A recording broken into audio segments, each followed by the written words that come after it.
এইটা যে নাসির তাকে কক্সবাজার গিয়েই ওইখানে সালাউদ্দিন আহমেদের এলাকায় গিয়ে তাকে শিলং ফেরত, গডফাদার, দখলদার, চাঁদাবাজ এইসব কথা ওইখানে গিয়ে বলতে হবে একজন ব্যক্তিকে নাম উল্লেখ করে।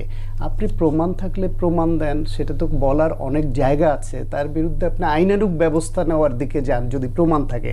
কিন্তু শুধুই রাজনৈতিক বক্তব্য দিয়ে তার এলাকায় গিয়ে তাকে এটা বলতে হবে।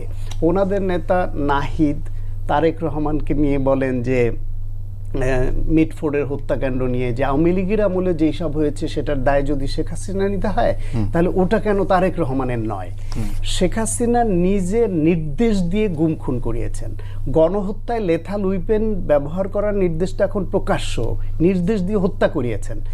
আর তারেক রহমান বিদেশে তার দলের কর্মী লেভেলে তারা সহিংস এবং সন্ত্রাসী ঘটনার